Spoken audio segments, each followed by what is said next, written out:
Scholar. I think very deeply. Sinner. You make me feel so good.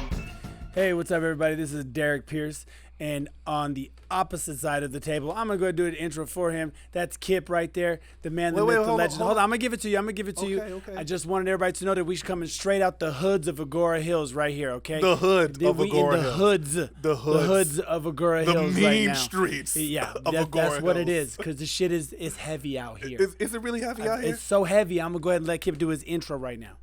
Greetings and salutations, wonderful, beautiful humans. Today, I am Kip the Animal Steel. Because we in the hoods. Because we in the hood, son. That's why he's the it's animal real out steel. here. It's Because real. you got to be an animal. Do in you these Agora Hills understand hoods. how rough it is in these mean streets of Shit Agora Hills? Shit is rough. Not ROUGH kind of rough. That's too easy. That's too easy. That's correct grammar. We RUFF rough Agora Hills streets, kid. There's random savage Yorkshire Terriers running around. I This seen 3 motherfucker. Karens on the way in. No pit bulls. No. Fufus. Yeah, like little Fufus. Pomeranians out of their little Gucci bags running around this motherfucker. What they call them? The something doodles. Oh yeah, Labradoodles on the. It was crazy. It's rough out here. Yeah, it had a faux diamond necklace on, and was like, what? What? Agora Hills, y'all, but the studio is dope. Your studio sick, but everything else around it. It's live. Hood. Don't come to Agora Hills unless you about that life. We are live from Cuckoo Studios, though. Yes, Cuckoo Studios. Well, I mean, technically live. By the time you see this shit, it won't be live no more. Anyway, so listen, there's a lot of things going on right now. The DNC just finished their whole shebang, their week long of their what are they calling it? The unconventional convention. Do me this huge favor, right? Because you used an acronym. And for those lay people that don't know what Democratic DNC, National Convention. I'm just saying, bro, like you just sometimes got to filter that shit. You know what I mean? We passed that because now we're on the RNC. And I'll give you a hint. I'm just asking you to provide clarity for motherfuckers that don't know what DNC and RNC Listen, is. if you don't know what the DNC and the RNC is right now, then you probably shouldn't be watching this fucking show because it is above your level. No, Fuck that. That's insulting. Fuck that. You need to be on top of the shit because it's important right now. Yo, I And heard- we're not even going, Trump Biden with it. I mean, this is fucking played out everywhere. You need to be watching this shit. It's on every fucking internet. I almost call them channels, right? Bro, but it's on I heard Uncle every Murder. access. I heard Uncle Murder say, like, motherfuckers getting shot in front of their crib. You think we give a fuck who the president is? And But I think it's beyond that. When did Uncle Murder say that? He didn't say it last week. no, he said that I'm rooting for Trump. He's bringing back the Reagan era. It's a couple songs, a couple years ago. But I think that individuals that live in like these really, really like deeply violent neighborhoods, they don't give a fuck who the president is. They should. And, I mean, and not because it affects them directly. I'm telling you straight up. Listen, when Obama was president, I made this much money.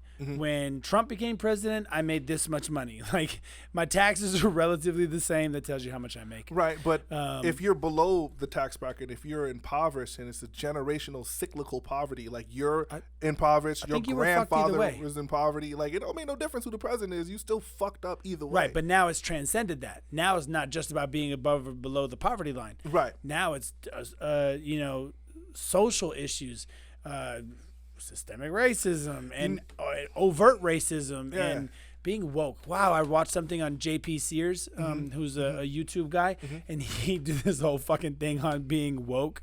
Ugh, it's hilarious. First off, that dude is fucking funny as hell. I love his fucking. You showed me that dry video about the damn coronavirus. Yeah, and the dry it's satire is so amazing. Satirical that. See, we can't say satire with motherfuckers. Never mind. It's satirical. Look up satirical, motherfucker. DNC. Satire. Yeah, look that shit up. Yeah. But it's so satirical that it like highlights the ridiculousness of some of these social practices that we have put in place, and it actually asks you to like reconsider and analyze some of the shit that we've just signed up for, like some of the shit that we just agreed to. It's like, wait a minute. Well, Did I and just say it's that not- shit was cool in my head? Well, and shit isn't even talking about wear a mask, don't wear a mask. He's just talking about the frivolousness. There's another word for you. Frivolousness. We on a roll, Holy shit, boy. you on your SAT vocabulary shit tonight. Yeah. Trying to get another 1480. 1480. Okay, I got a 1260. I just had to up my score a little bit. I did get a 1260. I don't remember what my SAT score was. All I know is I went to sleep, I woke up, and did abacadabra through the rest of that shit. Well, we won't talk about what my Abacadabra. LSAT was. You did LSAT, bro? I did do LSAT. Holy shit. I wanted to be an attorney at one point in time. I wanted a little Esquire. Yo. But no. Y'all didn't know this about D. You just thought he was all pelvic thrust and heavy breathing, didn't you? Well, I did you that. didn't know that this boy was trying to be an attorney. Look at this. Yeah. Look at the big brain on Brad. I'd be. That's from Pulp Fiction. Look at the big brain on Brad. I feel like that was semi-racist. What? How? Because Brad typically is a white name. Bro, it's a quote from a movie. You need to get on your woke status. Oh, true. Yeah, that's right. I'm going to get canceled for using a white name to describe a white person. Yeah, it's not okay. That's not okay. What was that? Brad got shot. That's right. See what I mean? Look, we want to move on. I do want to come back to the quote-unquote woke thing because there's something we want to talk about on that level. But I also wanted to say, did you hear the FDA has now authorized the convalescent plasma as an effective treatment to COVID-19? Right. So I did hear that. And it's somewhat scary because in order to get the treatment in the public, they had to fast track it. So, well, basically, they're doing it as an emergency status, right? And Trump's administration said, "Do that shit." And that's it. That's what they're doing. See, once again, we have information versus disinformation, right? Because Trump was just having, I just saw a video of him talking about the average person that died from corona. 78. 78 years old. It's like, Yeah. really? If the average person that died is 78 years old, right. What about the 43-year-old person that passed away? Like, I mean, all of us at this point know someone that was, 50 years old or lower that have passed or have passed away because of this virus. Now, the question is, in the comments, I'm so curious, are you going to take the coronavirus vaccine? I will not. I'm not raising my hand for that shit either. Fuck that. But you know what? I did buy CVAC stock. CVAC. You guys know CureVac is what it's called. Yeah, I know what you're talking about. Yes, we talked about it before. I bought CVAC stock and it's doing pretty good. Yeah? It's doing pretty good, yeah. Good. The next time we go out, dinner's on you. Dinner's on me. Yeah. Yes, I got you. Stockbroker. Hey, man. Hey, I'm turning into a little lightweight day trader over here, son. Super lightweight day trader. Hey, wait. Don't start hating, D. I'm not hating. Don't start hating. I'm going to dabble. Yeah. I talked to our boy, Habib. Oh, yeah. I'm not being racial. That's his fucking name. I have to say that because then somebody's going to think that I'm talking shit. His real name is Habib. Yeah. And he's my in. He's doing okay with the stock stock he's market. doing his thing. He's doing I his don't thing. know shit about it. But the funny thing about this whole new treatment is they're claiming that at least so far that the mortality rate has improved by 35%. Which is a lot. That's a huge But jump. I haven't seen the numbers on it. That's Not a that I'm huge going to jump. So know. I think what's important is that, like, the ideas get lost in the vocabulary. Right. Like plasma is what they're doing is they're synthesizing a medicine from the blood of individuals that have recovered. Right. So they're taking the antibodies from someone that is healthy, and they're using those antibodies from their blood to create a medicine to give to people. Now, it's very interesting how, like, this technology already existed, right? And I guess, in emergency, intense emergency times, or it causes for something to be intense and happen quickly. I totally fucked that all the way up. But the point that I'm trying to make here is the idea of skipping steps is somewhat terrifying. Well, I mean, so far what they're saying is that the main study that they're citing for this is lacking a control group. Oh, okay. Which basically means it's here and there. They didn't take a group of people and track them from beginning to end and then duplicate the activity.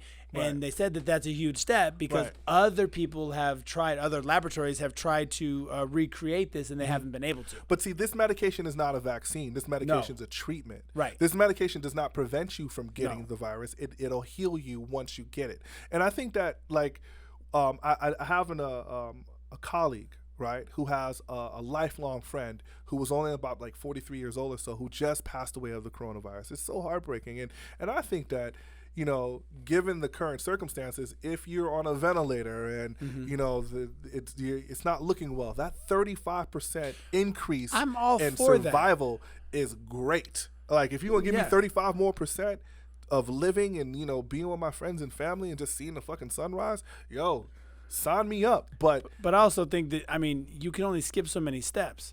Yeah, right. Rissa Islam was talking about it on his feed. I don't know if you saw that or not. Right. And I mean, listen, I constantly say he's a little bit extreme, but he's not a dumb person by any stretch of the imagination. He's well read.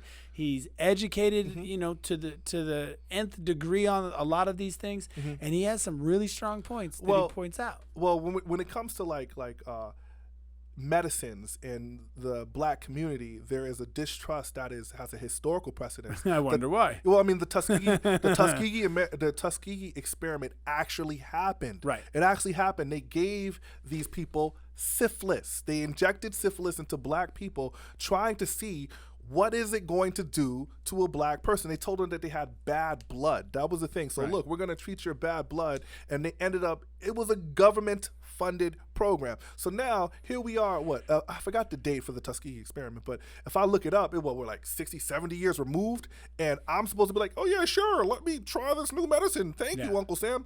And I'm sitting here feeling like, fuck and that. Like, at the end of the day, like, really? I'm gonna take my Hell chances. no. Let me get the date. I'm all about taking my chances. What was the date? Yeah, Tuskegee experiment was a real thing, man. Oh yeah. It was to the point where 1932. Yeah. 32 to 72. That shit lasted 40 years. Holy shit, 72, bro. Fucking 72. They were salting y'all out for a while. Bro, look, man, I remember as a child, there's a huge distrust between, just big pharma and just the medical industry and black people. Like, you would rely on grandma's remedies before you go to the damn hospital and let them shoot you up with these drugs, man. Woof. So when Rissa Islam presents these ideas, there's also data that says that a lot of the vaccines, like the children are getting, has a larger adverse. It causes autism at higher rates on black boys than it does anybody else. Like all these, so like at the end of the day, people go in and sign up for these vaccines. Well, I mean, not to get too far on a tangent, because the treatment that you're talking about is not a vaccine; it's a treatment. No, but still, it's a treatment after the fact. It's a treatment after the point is that to have something that's personified by the government as, hey, we're gonna fix you. Right. Right. You know it's funny, man. Like, all these fucking conspiracy theories are just driving me nuts, right? Yeah, because I'm getting scared that some of them are fucking true. Well, because you know how they say, Bill Gates and his wife are behind this because, Bill Gates' father was a eugenicist, and the idea that the elite look at us as what's called useless eaters, and there's too much population on the planet. Population control. Yeah, and the real truth is that the Earth is big as fuck. And all 7 billion human beings could live in fucking Alaska. That's the truth. Right. And not only could we live in fucking Alaska, we could have space enough to plant farms and everybody could eat and it would, life could go on. So the idea that our resources are being, diminished by the sheer population is bullshit. What actually makes more sense is that the elite, smaller, like 1%, are losing their power to control all the resources, is becoming more diluted. But the idea that we're overpopulated is kind of silly. Well, we can't be overpopulated in a particular area. Oh, of course. We live in Los Angeles. Right. This I don't think we're overpopulated yet, but Manhattan's overpopulated. Bro, we were just talking about there's a huge flight of people jumping ship from Los Angeles because the homeless, it's like Austin. Bro, it's literally Blade Runner out this motherfucker, right? All these like high-rise, expensive-ass apartments, and on the ground it's tent city. Yeah. Like, you can drive down Sunset Boulevard, get off the 101, and there's just people people have, like, not the little tents. They got like little condominiums. Lean-to with this 2 floors and shit. Yeah, like bro, like for real, you got cable in that motherfucker? How? They might. I'm just saying, they got internet. Bet you they got power, tap the TVs line, and all that shit. The point I'm trying to say here is like, people are leaving Los Angeles. The rent is too high. the mortgages or buying property is too high. This is literally going to become a state for the elite and the elite only. And if you can't afford a $600,000 property, then you're probably going to be fucking homeless. Apartment. Yeah, right? $600,000 apartment. Yeah, you can barely find a condo for $500,000 here. Right. Barely find a condo. So, anyway, I don't know how we round that motherfucker out far as COVID and RNC and the DNC. Yeah, we fucking lost the focus on But let me ask you a question. What? Get back to COVID, right? Get back to COVID, right? Like, so that the gentleman that you spoke of earlier, the satirical guy on YouTube, JP Sears. Right? JP Sears said mask, social distance, hand sanitizer, and staying inside. Those were the three things. And he was saying that if you wear a mask, you social distance, you use hand sanitizer, and you stay inside, then you're going to be healthy. Right, which is utter bullshit. Okay, so because the reason that you shouldn't do those things, but to imply that that's going to make you become healthy is a ridiculous fucking notion. Right, and the reason why I bring this to you is because you're a health professional, right? Yeah. Why do you always roll your eyes when I say that shit? You know, I mean, I'm a master trainer, but health professional. Are you out of your fucking mind? You own a gym. I know what I'm doing. And you do meal programs, and motherfuckers have to check in and tell you how many calories they're eating. Cut it out. I do. You better own that shit, D. I am a professional. Thank you. Appreciate that. But the point is that yeah. But he drinks protein shakes too. It helps. Shoot protein shakes too. Just saying. I asked for that one, didn't I? Helping out. I asked. I ran. Trying to help women beat COVID. Really? Because it's healthy. It's nutrients. Protein. This. All natural. Is this your man's? No additive. The point is, all right, so the question I really want to ask you is that what other things outside of these mandates, because we all kind of signed up for these mandates, and I'm not anti-mask by any means. No, I wear 'em. But before we even signed up or decided to do these things, should we have been doing other things that was preventative medicine? Oh, yeah, of course. Preventative therapy. The first thing is, real quick, and then we'll close this out, is we don't do preventative health care here in the United States. We never have. We never will. Of course not. It's just not cost effective for people because it's very difficult for the powers that be to make money if we become preventative health care. And what I mean by preventative is having a proper nutrition program, working out regularly, seeing your doctor regularly, getting your blood tests and things of that nature on a regular basis. You are responsible for those activities, and it's your health that you need to take into consideration. And fuck what you heard. The light menu at McDonald's drive-thru. I was about to say, bro, that means I can't fuck with is not gonna cut it. What? Okay, those are in emergency situations where you don't have another option. So when the powers that be, the medical professionals that are talking to us now about COVID-19 and about other viruses and issues, one thing that the majority, not all of them, but the majority of them are leaving out is, listen, you got to be fucking eating healthy, and you can't control everything. You can't go farm fresh every single day, all day, unless you have your own garden, so on and so on. But you still should be conscious of what you're doing. You should know where your food comes from if you can. You should be meal prepping because it makes life easier. You should be eating multiple times throughout the day. The food should be as fresh as you can get it. These are all like A level, and then there's subcontext below each one, right? And then, okay, if I can't get my vegetables fresh, then at least I can get them frozen. Okay, because and I'll just heat them up and I won't, splash them with butter. And he's not the health professional. Did you hear all that healthy shit he just said? Yeah. If we could just rewind it, just listen to all the healthy shit coming from Mr. Dick Slinger over here. That's right. That's right. Absolutely. Right. But and so the one thing I always found ironic is they say, listen, you have to stay home and you have to wear a mask. And only go to the grocery store if you absolutely need the stuff from the grocery store, and see if you can get a contact list. Okay, cool. Where else can I go? If you're really thirsty, you can go to 7-Eleven and you can get something from there. But don't you pour your own fucking coffee because that's not safe. We can't do that. And don't forget to wear your fucking mask. Cool. Anything else?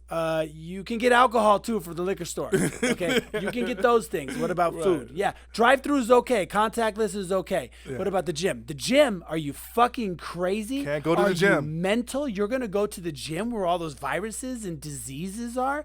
I'm sorry. I'm over here trying to stay healthy. You're trying to send me through the fucking drive-through and 7-Eleven and the liquor store. But somehow I'm the unhealthy one? Yeah. I find that part difficult to keep in context. It's deeply ironic to take away the things that actually make you healthy for the sake of keeping you healthy. Yeah. Right. Because while you're at the gym, I can tell you another thing that you'll also put at bay. You'll put COVID at bay. You'll put type 2 diabetes at bay. That's right. You'll put congestive heart failure at bay. You'll put heart disease at bay. You'll put there's 1,000 things that working out provides you other than looking cute naked. Okay, it's extremely important that you stay healthy. Can you do these things at home? Yes. Absolutely. Will you do them at home? Probably not. Yes. Okay, I mean, that's why people hire trainers. You're not motivated. Right. But when you go into these boutique style fitness programs like mine, there's a lot of controls that are involved. We limit Shameless the amount plug. of absolutely no shameful, very shameful. We limit the amount of people that come into the facility or into our sessions. We clean all of the equipment before and after each session. I know every single person that comes in, they disinfect their hand, they disinfect their shoes. We carry the towels for them. We carry the cleaner for them. We provide all of the stuff. It's completely enclosed. It's very limited contact, virtually none, unless you literally contact somebody else. Everything's sectioned off 8x8. The point is, we take a lot of extra precautions that CDC hasn't even recommended that you take if you're in these situations. And we do it because we're pitching to the person who is most fearful. Right. Not to the person who's screaming about masks, which is a whole other issue. Right. Okay, and that's who we're pitching to. Right. And and I kind of want to make that segue because we're going to go from COVID-19 to I want to talk about woke, because JP Sears did, and this is part of being woke, right? Like, wake up, America and the world. They're pulling the wool over your eyes because of COVID, and I'm not one of those people, although it is entertaining to watch them. And some of the shit that they say is scary. Right. But when we talk about being woke, it also bleeds out into other areas. Absolutely. Which is being social with other people, right? Right. JP Sears has a great little fucking skit on being woke, which is hilarious to me. And it made me think about when you were talking about the sports guy, the basketball player. Montrell Harrell. I gotta look at. I keep messing up his name. He's the Clipper. Okay, so the LA Clipper, Montrell Harrell. I'm gonna go with Montrell Harrell. No, so there's a Z in there. I'm gonna get it right. Go ahead. Keep okay. going. Anyway, so this rather tall gentleman decided. Montrez Harrell. Yeah. So go ahead and set it up because you didn't want to tell me about it. So Montrez is first of all, the Clippers are playing the Dallas Mavericks in the playoffs, right? And anybody that knows basketball understands that the playoff season is like a completely other season. It's and hugely intense. Yeah, and in fact, a lot of the veterans don't really give a fuck about those first 20 games. It's really the real season starts during the playoffs, so it's super, super intense. So he's playing against another, top tier 6'11", 6'45", huge ass human being, Luka Doncic on the Dallas Mavericks, and he puts a muscle move down, right? See, basketball is a contact sport, so what ends up happening? Stop it. No, hold on. Stop Hold on. Let's Go get ahead. some, I'll let you finish some it. distinctions. Football is a collision sport, right? Boxing is a concussive sport. Basketball is a contact sport. You're going to touch the person next to you. So whatever. My point is that he gets the ball down low, muscles his way up. Yes. Puts a shoulder in Luka Doncic, throws him back a couple feet, and then scores the bucket. Right. These two have been talking to each other throughout the game, right? And it's chippy. Like Luka trips him right before it or right after or whatever. It's chippy, but he calls him a pussy ass white boy. When he does that drop step, that strong move, and he drops his shoulder into him and makes him jump back, and he scores the bucket, he's beating his chest and calls him a pussy ass white boy. And the nerve. So, as a competitor, right? Yes. As a competitor, knowing that if they were on the same team, that he wouldn't do it during the game, of course. Maybe during practice it'll get a little chippy, but there will be a respect if they're on the same team because he has white guys on his team, just like Luka Doncic has black guys on his team. But if Luka would have called him something of that nature, black dude, something of that nature, would it have been received different by the woke community, right? Yeah. Right. So hold on a second, right? Like, here's the wild part. There are words that you just can't use to describe me without getting punched in the face. You just can't do it. And I feel like if I was a white dude, I would be offended if someone called me a white boy. Like, some white boy. I'm like, whoa, you dial it back. Like, so when you that's brought not this a term up, of endearment, bro. you brought Like, this up, and then I saw Michael Rappaport put something out, Right. And I understood where he was coming from because Michael Rappaport grew up in an extremely integrated neighborhood. Yep. I grew up in a very integrated Yep. neighborhood, and not just meaning African American, but also Latin descent, Asian, everything except for kind of white. Right. So growing up, I was a bit of the minority, so to speak, and so I was always the white dude. But I find it funny. Well, first off, I don't think it's a big deal. Okay, for me. Now, do I think the transverse is a big deal? I do. I think it's a bigger deal. Okay. Do I think it's a double standard? 100% Yes. it's a Okay, double okay, standard. all right. We And do I sign think off. it's an allowable double standard? Yeah. Wow. See, this is where I want to dive into because, Yeah. like, allow me to. I don't think it's that big of a deal either because competition is competition and Yeah. things are said, right? And if he would have said something like called him the N-word on the court, It would have been it over. would have been a huge. He wouldn't have finished deal. the game. He would have been in the locker It would have room. been a huge deal. But is calling a white dude a white boy and a black dude calling a white dude calling a black dude the N-word, is that the same Hell thing? no, it's not the same thing. It's not the same thing. Okay, all right. Like, I know, you know what's really crazy? Anybody that just heard me ask that question, right, is in the comments like, what the fuck is Kip talking about? Like, why would he even bring this up, right? It's because what happens in the NBA is that there's a lot of talking that happens on the court. And because the NBA presents itself as like kind of like almost like a gentlemanly thing, but there's videos of Kobe. Yeah, I've seen him throw And them Kobe just had his birthday. You know what I mean? Yeah.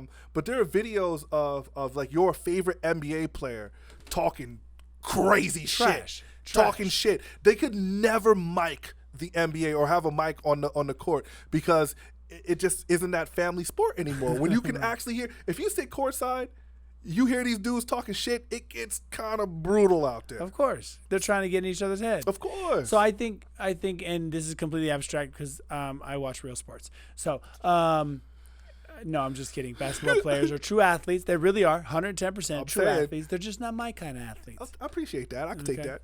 They're not my kind of All athletes. your kind of athletes are lucky that those basketball players played basketball first. You think okay? so? Absolutely. Because I think they'd be ripe for a fucking heel hook, an ankle lock, and I You- think there would be nothing they all- could fucking do All about it. of you martial artists are lucky that LeBron James picked up a basketball and didn't learn some jiu-jitsu. You're lucky you that say LeBron so. James picked up a basketball and didn't learn some Muay Thai.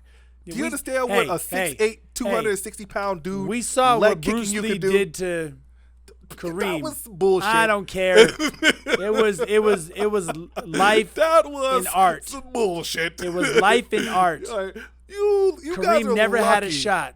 Who's another big ass? You lucky that Ray Lewis played linebacker. That's and Ray didn't- Lewis. He's not 6'9". Okay, Ray Lewis isn't 6'9", but LeBron James, on the other hand, young LeBron was a fucking monster.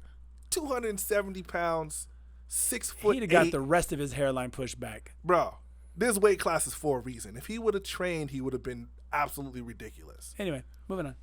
So, I do have mad respect for basketball players as an elite athlete. This Right. is truly an elite sport, and I'm just irritated because I'm too short to fucking play. I'm only 6 feet tall, and I can hit the backboard, and that's about it. I play basketball the same way I play football. It's not fun. I don't like it. But you played some football too, though. Played a lot of football. Yeah, you played some football. So, getting back to the point, do I think that this is a big deal? No, I don't. Do I think it's a double standard? 100%. Do I think it's an allowable double standard? Yes, because I think he was being descriptive. Do you feel me? Oh, I got it. That's just my thought. I think he's being descriptive. All in right, the way that he's putting it out there. You know what I mean? I can show you other ways where the description cannot be inherently, well, be negative, but maybe not racially motivated. Right, and given the context of the power move that he gave, when he Right. called him pussy, he's calling him weak. But the Right. problem is that we're taking something that's understood in a competitive form, right? Right. Something that's understood even in like a man-to-man talking type Right. of thing, and asking people to kind of run it through this vocabulary like a checker. Like this vocabulary gauge. Like, oh, when he said this, he meant this. When realistically, on the surface, what he said was offensive. I think he meant exactly what he said. Like, of course he meant what he said. I think he meant, and I think the way he meant it was, right. You're a pussy because you can't fucking guard me. Yeah, you're a pussy because you're not strong enough to stop me from doing. You're not as strong as me because you're a white boy. AKA the sport is dominated by brothers like me. Right. So you out of your league. See, once again, I appreciate you say that he's being descriptive, right? Yeah. Because I don't think that when he called him a pussy ass white boy, he was just calling him weak because he was white. Not because I'm black and I'm stronger than you are. I don't think that's the thing. Because I think he was talking about that he's in a sport that's dominated by black men. Right. And so you're playing with real motherfuckers now. So the reason why I disagree with that is because, like, coming up, right, I'm pretty sure that he's played against white players that were very, very good. Yes. And not only that, throughout the career, there's always been those white dudes that could hoop. So that doesn't necessarily. I'll give you the combat sport narrative. Like any of your favorite boxers, let's take Mayweather, catches a hot 1-2, which he's caught a couple of times, right? Right. And then brushes it off. Like, you didn't get me. It's your bitch ass punch. Right. You feel me? Right. That's what it was. He just added the white boy context to it to add a little bit deeper of a dig. Like, you can't ball like me. Of course. Right? Of now, course. I don't think there's anything wrong with him saying something back. But we, being not black, right, have to run that checker. Yeah, of course. And be like, fuck you, you bitch ass. Hold on. Can't use that word. Yeah. Can't use that word. Yeah, exactly. 6'8", blonde-haired bitch. Like, you know what I mean? Like, we have to do that. But, hey, I feel like, to a degree, we made it that way. But if I said some shit about you, and here's where I think it gets tricky, right? Take it out of that context, and I'm trying to describe you over there, right? And I'm like, did you see the dude over there, the tall guy? You know, what tall guy? They're all kind of tall. Well, not the bald guy, okay? Yeah. Well, not the guy with the semi-short hair. Not that guy, okay? Well, who are you talking about? There's like 4 dudes over there. The other guy standing next to the one with the long hair. You mean the black guy? You can't say black. No, I could have fucking just did the whole goddamn conversation by saying the black dude over there. The only black dude is standing over there. Why'd you call him black? Because he's black. Yeah.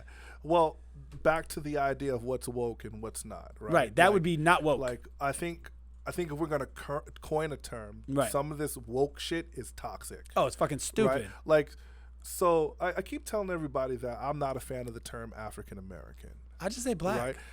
Well, we're also from the 80s, and you were alive and you were there when we learned that black is beautiful. So what ends up happening is that the African American term comes from Jesse Jackson trying to placate everyone to make them feel comfortable with the idea of being black. Right. Like I remember distinctly learning that black was okay. Right. To the point where now we're at a stage where we got to redefine people.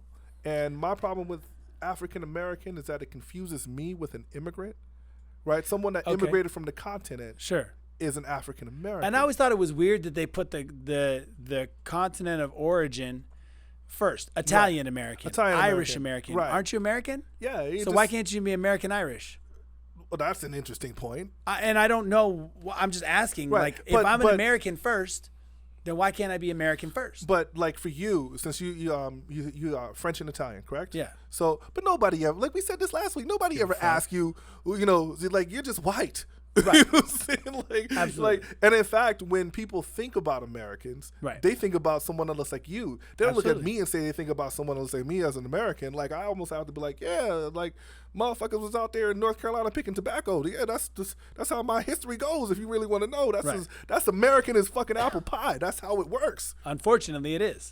So when we're talking about the cultural context of what he said, all right, yeah, basketball has its own culture. Sports has its own culture. And I think that's where we're starting to get the lines blurred, right? Is that basketball, sports in general, has its own language that is relatively acceptable within the context and confines of that activity. Right. If I say, fuck you, you bitch ass, blah, blah, blah, whatever, and we're on the court together, and I'm not digging at you as being Kip. I'm digging at you as being my Opponent. adversary. Yeah, the opponent. Right, the adversary. And so we're kind of like, hey man, sorry, my bad. I may have got a little hot out there, man. I'm fucking pissed. Get out of pocket a little bit. But and you're gonna go, it's cool, dog. You know what I mean? As long as I don't say things that disrespects you personally. Right. We can leave it on the court or leave it on the field. But that's sports. But see, once again, I think that like when we're talking about sports, it has this aura that we have these two gentlemen that are going to come and they're going to shake hands and they're going to, like, football does it a lot, right? And I played football. Yeah. And I played football in college. And between like the defensive back and the wide receiver, we are talking about. I'm talking about your grandmama. Everybody. Okay, I'm talking about your aunt that's got cancer. It gets really nasty you're trying to throw there. the other person off. And what happens effectively is that the layperson, the onlooker, doesn't even see this. And what's even crazier, I've had coaches in high school that were they were okay. But coaches in college and even some of the coaches in these little leagues go hard on these kids. Stop being a pussy. Like, you tell a 5-year-old stop being a pussy, right? I mean, these little kids are getting cursed out, right? And these are the same kids that once they become elite are beating their chest when they do something phenomenal on the field. And then everybody looks at this kid like, yo, like, why is he so brash? Why is he so... See, I'm from that culture, so I like it. But... I don't care if it's fucking politically correct or socially correct. Right. I'm sorry. That's just the way I came up. I think that the strong should survive. Right. But see, what we're talking about are these microcosms within society. Yeah, absolutely. Right? Like we have these little societies where the rules are different. And the problem that we're having is that the onlookers are not from this world, but they're looking inside of this world, and then they get offended when they see something. I'm pretty sure that even the other basketball players on the court weren't all offended like, oh my God, he just called him a pussy-ass white boy. Right. It was more like, give me the ball, and I'm going to drop step, put my shoulder in his chest, and I'm going to dunk the basketball. That's what's going to happen next, right? Or I might trip him and get a technical foul. It doesn't matter, but we're doing this within the confines of the actual game. Right. But the onlookers, they don't understand that because... No, and quite frankly, if you don't understand the game, I don't need your fucking opinion.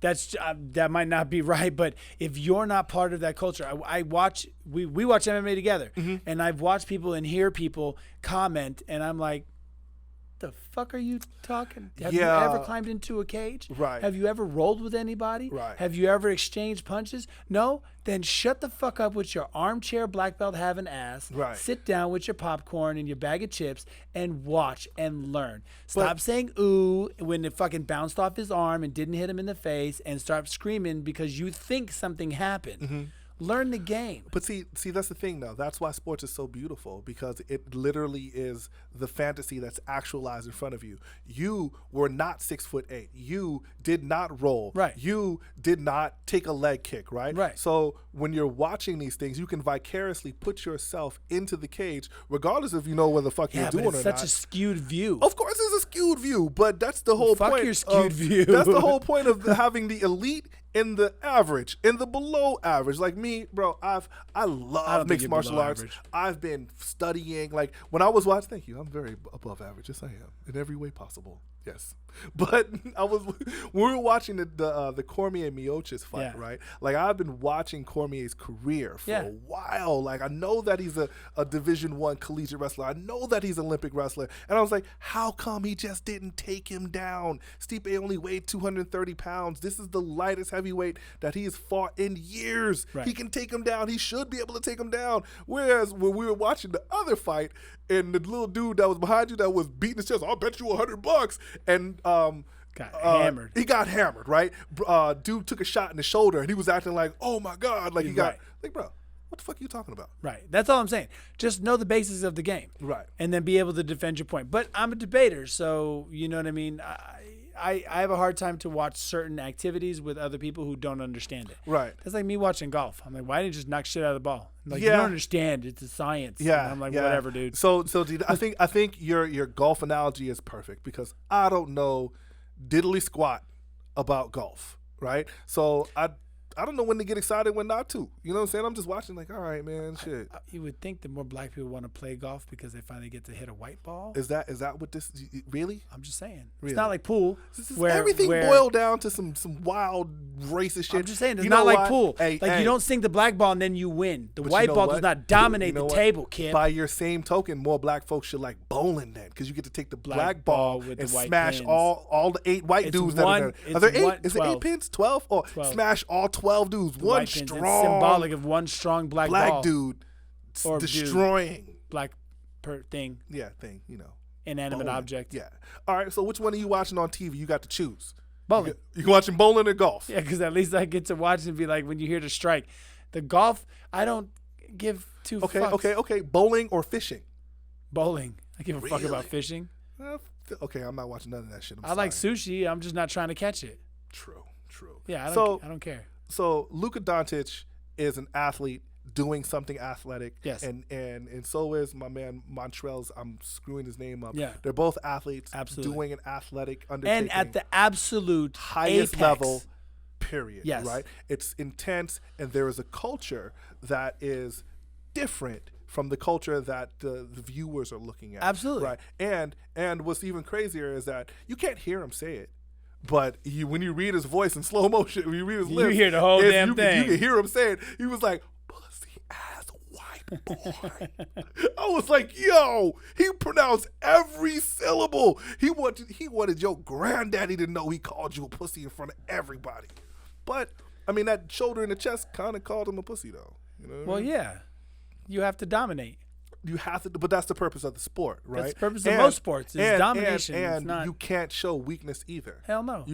I can't let you know that you got in my head. Nope. Right? Because, you know. Is there another purpose of sports other than to dominate your opponent? Absolutely not. The whole Okay. idea that we're gentlemen and we're just having fun goes out the window. It absolutely does. In boxing, when does the fight stop? The fight's over when Either the time is up or you get knocked the you get fuck knocked out. out. Right. And this is why in boxing, when you have decisions, individuals are like, you know, they feel kind of like they got Cheated. jilted. Like, what Yeah. the fuck, man? I fought my heart out. And in MMA, it's a lot worse when you only got 3 rounds, sometimes 5 rounds, Yeah. and then you lose a decision. Like, some of those decisions are so close. You know, I don't know. I think going down that woke road is a little difficult. I like to address things. You know, it's funny. One of the coaches at my gym trains three black dudes. You know, they're private clients. Right. The first time I met them, they seemed like really nice guys, and I just aired that shit out. I'm like, "Whoa, Keenan, you didn't tell me you were training 3 black guys." What the fuck? And they looked and they was like, I said, "Did you charge them more?" And he was like stuck on like, "Oh shit." I'm like, "I'm just fucking with y'all." Oh, I man. was about to say. I hope y'all have had a good workout. It just diffuses the shit. Oh, I got Like, it. I got it. fucking let I it got go. So in a it's- time where everybody's so uptight about so okay, much shit, okay. I was having trouble tracking with you because I'm air sitting here that trying shit to. out. I'm sitting here trying to picture Keenan's face. Right? He was stuck. Yeah, because Keenan is a sweetheart. So He's a nice. wonderful dude. He's like, So nice. what One of the my fuck coaches. you mean? Am I training 3 black dudes? Yeah. Like, am I doing something wrong? No. Like, and that's what I'm saying. Like, you know, since I look quintessentially white and they were quintessentially black, Right. let's just go on and address what the that fuck shit. is quintessentially black? I'm just playing. I'm just giving you an example of the woke shit. Go ahead. Yeah. Okay, you want me to go stereotypically? No, we good. We good to go. We're good. They to had go. on Jordans and shorts. That's all right. Do I have to put the shoes on the table again? No. Because you know how I do it. I don't play no game. Well, wait. Jordans and shorts. That means that our producer over there has a strong black card. Yeah. Because he got Jordans and shorts on right now. Well, yeah, but it's either that or penny loafers. They don't make shoes that big. Yeah, he do got some boats over there, though. Yeah. What is that, a size 16, bro? What the fuck Something is like that? 15. 15. Yeah, Who the fuck has a 15? Goddamn woolly mammoth. He's 6 foot. He's 6 foot 17. That's why. He's huge. Yeah, And he does not play basketball. Because he broke his back like 4 times. That was anyway. So I feel like once you address those things right off the top, and you do it obviously not in a very rude capacity, right? Right. But and you make it known that it's just to clear the air, because I know they were looking at me, whether they say it or not, they were looking at me like, he's exceptionally white. But you know, I'm gonna disagree with you. You can disagree with me. I'm gonna disagree with you because I don't necessarily think that in California, in Los Angeles, in Northridge, right? I don't think, especially when they're working with Keenan already. Maybe if they were in another place that's not as diverse, like I don't know if those black dudes were walking in there and they looked at you and be like, oh man, the white dude's over there, so like it's not even a negative thing. I don't even mean to apply it's a negative thing. I think that me personally, okay, so I've said this off air and I'll try to make it quick, but growing up, I was always taught you don't see color. Okay, I know it strikes a nerve. I get it. I totally understand that. I hate that. But shit. I was taught don't see color, right? And I was taught that you can be friends with whoever you want. Okay. It doesn't matter what their color is. There are good people of every background. Yes. Okay, and that makes sense. Of course, it makes sense. It makes perfect sense when you're a young Caucasian child in LA. Yeah, and if you take it even further, when things happen, and my mom would say, you know, it's fine that you're friends with black people and other ethnicities. Just because they're black doesn't mean they're bad. You can be friends with whoever you want. It doesn't matter their color. You shouldn't see color. And it's slightly uninformed, not through any sort of malicious intent. But I feel now that I know better, I do better, because for me to deny, for me to say, Kip, my mom said it's okay for me to be friends with you. It doesn't matter that you're black. Yeah, right. And then what you hear is, what the fuck do you mean? It don't matter that I'm black. Right. Yeah. Even though you're black. What the fuck do you mean it doesn't matter that I'm black? I can still be friends with you even though you're black. This is the message, right? Yeah. Now that sounds way different, because now I know better. And that's my point, is that I should never, she didn't do it on purpose. She was trying to be a good mother. She is an amazing mother. Right. And is amazing to everybody. Doesn't matter, right? But when I get taught those things and other kids who are white get taught those things, or of any ethnicity, what we're saying is, in essence, right, I'm denying the fact that your blackness is not construed as a negative thing. Right. I'm overlooking the fact that you're black. Right. And I still like you, even though you're black. So the idea of I don't see color, right. is I think from my perspective, if like your mom telling you that, what she's doing is she's divorcing you of the responsibility of racist ideas that existed before you. Sure. So she's saying don't see colors. What she's saying is don't apply the racist shit that your grandfather might have had. Right. But see the person for who they are. Yeah, see the person who they are. But I have to see you for who you are, which is fucking black. Right. So but the problem with you don't see color is that being a friend comes with responsibility. Yes. You can't be my friend and not be responsible for just my well-being and how I'm just living life. And being black in America is different than being white. So to say that I don't see color means like I don't see the cultural and the social and the economic struggle of what it actually means to be black. So yeah, it's interesting because like, how old is your mom? 60. Late 60s, right? So what happens is, the reason why I asked that is because there was an intellectual shift. I'm once again, these are just ideas. You can think whatever the fuck you want to think. I like how you always have to do a fucking disclaimer. Yeah, right. Like, look, man, because like we are just friends having a conversation, and you people just happen to be listening. Yeah. So what I'm saying here, dropping ass motherfuckers. What I'm saying here is that your mom is a part of a generation that made a cognitive shift to change some of the things that they were given. Absolutely. Right? Like your mom went to an integrated school where her parents probably did not. Definitely did not. Sure. Right. So even if the school wasn't really that integrated, change was in the air, right? Like your mom was alive during like the hippies and the 70s and the free love and all this. Like if we could go back in time, things were changing. Like you can look at, and the point is that the idea that you don't see color is really divorcing you from something that your great grandfather might have thought.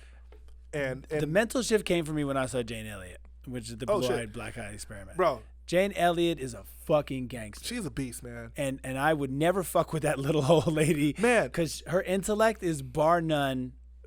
It's off the chain. And you know what's amazing about her is that she's abrasive and she's unapologetic. No, she shouldn't be. And what you have here is. There's a true warrior for change. In her tone, it is somewhat like disenfranchising for white people that feel so comfortable. Yeah. But she's like, I'm just gonna tell you the truth. And the wildest part about it is that if she was a black person, a male or female professor, none of this shit would even it wouldn't resonate as much, right? Jane Elliott is a beast. The realest thing she said was that when you do not see a person of color's color, you are being just as disrespectful. Yeah. As any other time of whatever you would have said to them. And for me to negate the fact that you're black is to imply that you are less than.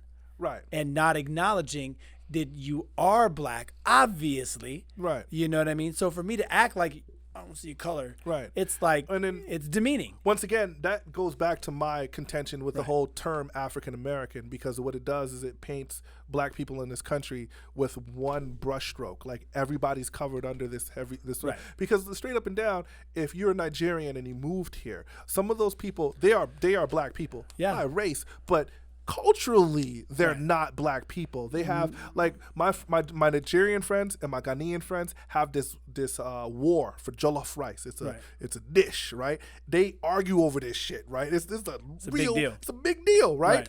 I'm just a little black boy from Brooklyn. I don't know really shit about that type of shit. And like I'll just be like listening to them and laughing because I've eaten the dish on both sides and I like the Ghanaian version better. I'm just saying. But the point is that because I'm not culturally knitted to that experience, it's a different thing. And to say that African American, what that does is that it really discredits some of the things that happened, like Jackie Robinson, right? Jackie Robinson didn't immigrate, right? First black dude in Major League Baseball, like Garrett Morris, George Washington Carver. We can go down the line of all these black dudes that did a bunch of fly shit, and they say that, oh, African Americans, wait a minute, what about the blues, motherfucker? What about the blues, right? Like, I said that last show, but you know, the blues is important. It is. So from here going forward, just for the record, I am always going to refer to Kip as a black man. And I appreciate if you got a problem with it, you can fuck all the way off. And I appreciate my white friend. I will always refer to him as being white. My white brother over Which there. I find ridiculous because you actually are an English teacher and can't say the word white. It sounds better when you say white. It's cool. I feel like it's demeaning. I feel like the moment you put pussy in front of it, it's going to be a problem. So if I just called you a pussy-ass white boy, that's not different. Wait. Is that different from calling you a pussy-ass white boy? Ooh, that's worse. That's what it was. That's fucking worse. Ow. That hurt a little bit, like right in here. Right in there. Yeah, well, listen, everybody knows D is white chocolate. In the black community, that's the compliment. Yeah. That's acceptance. D is white chocolate. Yeah, my ghetto pass stay on platinum status. It's all the way stamped. You know, we were talking about the visual representation of us sitting at this table, right? Oh, I thought you were going to talk about threesomes. No, oh shit, man. No. You want to keep it intellectual? Go right the fuck ahead. We was talking about threesomes a while ago. Off camera, though. Off camera, right? Yeah. You had some questions, and I said I would answer it on camera. No, go ahead. Keep this shit intellectual. Let's go right ahead. I'm up here at the top of the tree, keep it and you're down here with the low-hanging fruit. And not center. What the hell is low-hanging? The low-hanging. Holy shit, did I set that up for you? I totally lost it. Listen, I'm going to tell you guys what happened the first time Kip had a threesome. Wait. Okay, maybe I won't tell you. No, I'm not telling him. Bro, what the fuck are you doing over there? I'm trying to bond with everybody. You trying to bond with everybody? Fucking problem is. You are the one with the extensive resume of ball slapping labias, okay? Yeah, so I please, beat cheeks for a living. Yeah, please, let's stay over there, okay? I nurture other people's children for a living.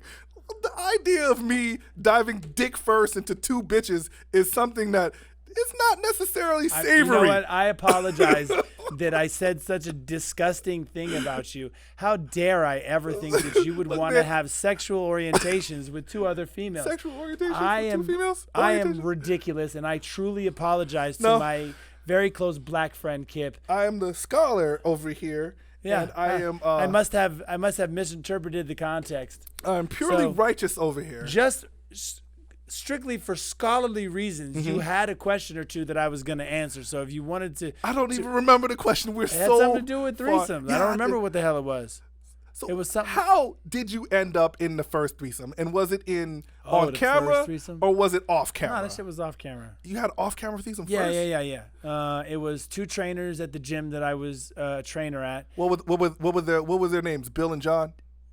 You said 2 trainers, right? What were their names? David and Richard? Apparently, you don't want to hear the story. It's totally fine. You can move on. See, 2 'cause trainers. guess what? Huh? My manhood is intact. I know. Apparently, you don't like women. You just said that. I apologize for saying that you would have fornicated with 2 females and you were relieved. You said 2 trainers, and when you say trainers, I think about Hans and Franz from Saturday Night Live. Pump you up. You know what I'm talking about, Apparently, right? you have an Hans and issue Franz? with female trainers, and I'm all about female empowerment. So I don't know. I'm sorry, Mr. Woke Guy. I don't know what the fuck your I'm problem sorry, is. Mr. Woke Guy. Please tell us But your women story can be about the 2 trainers, too. trainers. So anyway, I was gonna fuck the shit out these 2 bitches. We're gonna stop calling these hoes bitches. I'm never gonna stop calling these bitches hoes. Never. All right. So it was one girl, Kathy, and I was dating this girl, Daisy. And basically, I came home from the gym one day, and they were both sitting at the top of my stairs, naked, making out. Word? And I was like, and Word. they were like, "Come on!" And I was like, "Okay." And basically, the short version is, Kathy was fucking me to get to my chick. And my girl got really weirded out and like cried and left the room. And I was like, "Baby, where you going?" Because I wasn't stopping. Kathy was hot. So I was beating that shut up. I'm in the story. So I was beating that shit up. And I'm like, wow, I wish she would really come back. But maybe not. So I finished fucking Kathy. And then I went to go check on her. I wanted to give her space. Yeah, is that what that was? Yeah. Yeah, I was you was just being trying to be considerate, compassionate. and sensitive. Yeah, to the So- issue at hand. So how long did it take you to get used to doing a threesome with another dude? That sounded really bad. Did that sound bad? I'm never Okay. used to it. All right, I'm okay, never cool. used to it because you're talking about it. Well, work professional, status. of course, I have yeah. done it off camera too. It's something that's they say an acquired activity, and you kind of go like It's an acquired taste. we're cool, Yeah. but I don't want to be next to you. Yeah, I appreciate that. You know what I mean? Yeah. Kind of like a lazy Susan. Lazy Susan, Like huh? you could just spin the chick, and you could have that side, and I could have this side. I got kinda it. deal. Listen, to this day, I have never seen the business end of this motherfucker, and I am 100% proud of that. I shit. just don't want to rub my thighs against another dude's thighs. It's awkward. And the sad part is I have had that happen. Yeah, I was on set with Danny Mountain. I'll put Danny Mountain on blast. Fucking Danny. Danny Mountain. Danny Mountain. This motherfucker's name is Mountain. Yeah, he's an English dude. Really nice guy. Super, super cool guy. But still. So, No. Oi, mate. No. What? No. Yeah, no, it's fucking D. crazy. So check it out. Wait. So Danny was jerking off waiting for the girl to come back from the bathroom, and there's no girl on set. It's just Danny, the shooters, cinematographers, the director, lighting dude, and me. And Danny, we don't even have our clothes off yet, and Danny's already jerking off. I'm like, "Danny, you put your dick away, bro." And he's like, "Oh, I'm just Put happy. your dick away, bro. I'm just happy, That's a man." sentence I've never used. And so anyway, we get into the fucking scene, and we're DPing the girl. It was a double penetration, one in the pussy, one in the you got it. And so I'm on the bottom, which is called the anchor position, because you got to anchor the position. Okay, I'll close this out because we don't have a lot of time. Yeah, please. And so Danny goes to fuck her anally, okay, and he takes a couple pumps, and then his dick comes out and goes on my thigh, and I'm like, fucking hell. And he goes, "Oi, sorry, mate," and then takes the dick off my thigh and puts it back in her ass, and a few more pumps, Bro, get your dick off my thigh. and then he goes, and then it comes out again and hits my thigh, and I'm on the bottom just like, "Stop putting your dick on my thigh, please." And the third time it happened, I look around the girl and I'm like, "Dude, get your dick off my thigh, please." That's the third time. And he's like, "Oh, there's too much lube."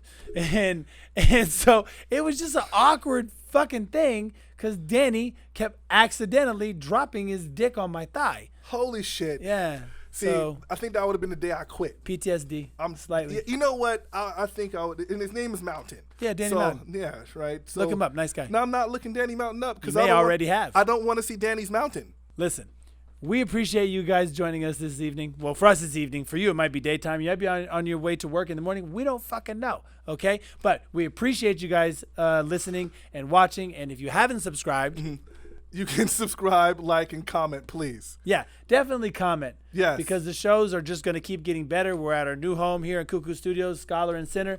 Yeah. Make sure you watch. Make sure you follow us on IG, Scholar and Center. Hit that Have a little good heart. one. It doesn't hurt anything.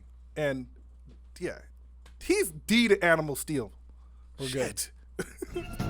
Scholar, I think very deeply. sinner.